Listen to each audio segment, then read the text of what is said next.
me and Jeff got banned from this place for at least 20 years. So it's kind of ironic that we're having this here, and it's really, I think it's really cool. I haven't been in this building for a long time, but I got a lot of great memories here. I'm sure a lot of you guys share those with me. Y'all got fun stories to tell because it's a celebration, right? Facebook! You know, some of you guys probably know these stories, and I'm going to tell them anyway because not everybody knows them. And there's some I know you don't know, but we're going to have some fun with it. When I met Jeff, I went to... I don't know what you said. When I met Jeff, I went to an audition for this band, and I was looking in a paper called The Recycler. You guys remember The Recycler? I don't even know if it still exists. I'm stupid, but I used to get that thing religiously, like weekly. If you wanted to get the band, they had some pretty good ads in there, so you just looking, to see what was up. So I made this call. I went and auditioned for this band. It was really fucking horrible. And the good thing about it was Jeff worked in the lobby, not lobby, the desk where you walk in, where the fuck it's called. And I saw him on the way, and I'm like, hey dude, what's up? Talked for a second. I went in, played with these dudes that were clearly way too old for me and making up just horrible stuff. So I come out, and Jeff's playing guitar. I went, that's very interesting. Yeah, I play guitar, and he's playing songs that I know. Like way back then, it's like Def Leppard, Wasted, Highway Star, Old Star. And I'm like, really back into the band? And we exchanged numbers and talked on the phone, because that's what you did back then. And right, letters. It became history. It's such a funny story. I met him auditioning for another band, and he's working in the building outside. But that's how I met my man, and that's how we started Slayer, and we just never looked back from there.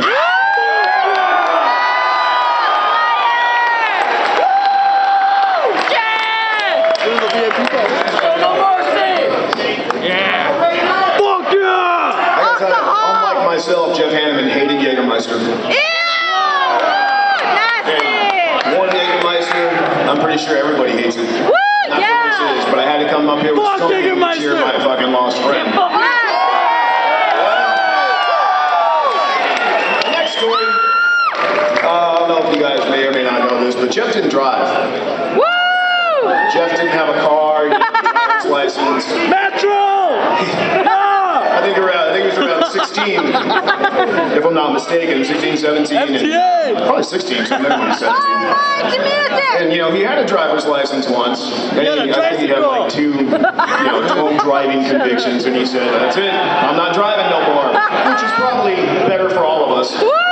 But because of that, I used to go pick him up for rehearsal. We'd practice in Tom's garage, and we went to North Long Beach. It was like 10 miles to pick him up, but 10 miles in 1981 was a long fucking ways. You think about it now, it's like, oh man, that's nothing, but back then, that takes up some of your day. So we would do that every day.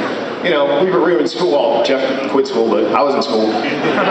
Tom was probably working, and I'd just go pick up Jeff, and we'd hang out in Tom's garage and make up stuff. I'd play drums, he'd play riffs.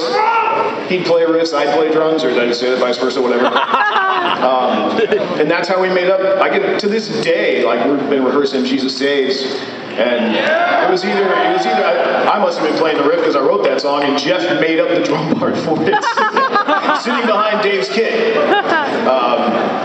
And then I would have to drive him home, or Tom would drive him home. But that being said, we used to go to all the mom and pop record stores, because back then that's pretty much how you got new music. There was no means of the internet, obviously. So if you wanted to get something, you pretty much had to say, I'm sorry, is this your story or my story? Yeah, thank you. Shut the fuck up! Shut the fuck up! Can I start again? Yeah! Thanks. So we're at the mom and pop stores, and there was no way to know if we got something new. I mean, we would spend $20 and roll the dice on something good, something great, something completely shitty. But I can't remember if you bought it or I bought it. We got the first Merciful Fate EP. And that was a gem, that's why you did that. You didn't care if you lost $20 if you got something good, because you had to do that to find out what kind of great bands there were. And about that time, Jeff was getting into punk, big time. And I didn't didn't understand it because I was more of a, you know, Ronnie James Dio, raw power. I like the metal music with the singers. You know, and punk seemed like a cheap down version with shitty singers. But that's what it's supposed to be, and I didn't get it for a long time. And Jeff was my doorway to punk, and it really helped Slayer become kind of the bridge between the metal kids and the punk kids. And I gotta tell you, when he shaved his head, I was pissed. How can you be in a metal band with a dude with a shaved head? Totally upset me. But that's who Jeff was, like Dino said. He's like, I'm shaving my head. And it was great, because that's what Jeff gave to us. What else didn't they cover? Oh, I just said, this is a good one. I thought of this one. We came down today, me, my wife, a couple friends, and we're telling Jeff stories, and it sparked the idea for me to tell this one. But I think there's an open mic later, and I hope some of my friends tell some of the stories they told on the way down here, because I was laughing in traffic like I was going to get in an accident. It was awesome. But my first story starts, I was 80, I know it was 88, because we were on South to Heaven. And some of you guys are probably at this tour. It's when we picked up the West Coast for Judas Priest. They were on the Ram It Down tour, and for some reason they decided to take out Cinderella at the beginning of that run. And I never understood it. I thought it was the silliest thing I ever heard. So that was doing shitty. And then we get the call to go open for Judas Priest. And Judas Priest was like, to this day, like if I get all crazy and nervous around people, it's Priest or Sabbath, you know, it's pretty much it.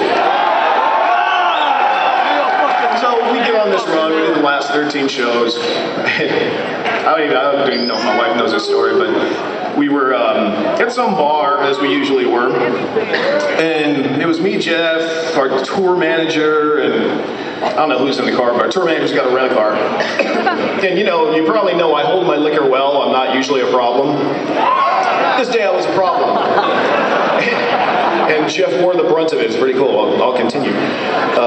We're at this place, and I think it was even the Judas Priest crew, and I was so excited to be hanging out with the Judas Priest crew because they knew Judas Priest, you know? I was just like, fuck yeah! So I probably had a little too much fun. So we get in the car to go back to the hotel, wherever the hell it was, and Paul Spriggs is driving, and he puts me in the back seat, and I had a little too much, which isn't usually my style, and you know, but I'll say, as I'm about to say, I said, Paul, I think I'm gonna throw up. Don't put me in the back seat. Throw up quicker.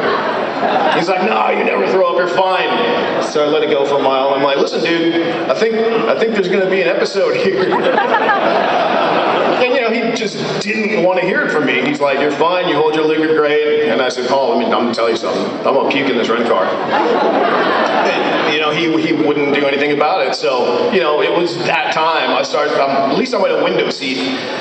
I start to roll down the window. And it's one of them fucking child windows. It only goes down like halfway. And luckily back then I didn't have all this, or it would have been much worse. So, you know, I'm doing my best to get this puke out of the the car. And, you know, it didn't make it. Maybe a little bit made it. It's on my arm, it's on my chin, all over the place. And Hanneman's sitting next to me, and he says, dude, that's the best thing I've ever seen. And I'm all pissed off, and I got puke all over my arm, and I just said, oh yeah. Reached over and I wiped it on him. He's like, that's the best thing ever. So he was really stoked to have my puke on him because he had such a good time that day. And I'll never forget that story and the ride down today. It made me remember that again. I haven't told that in a long time, but that was one of the first fun stories. And I have one more.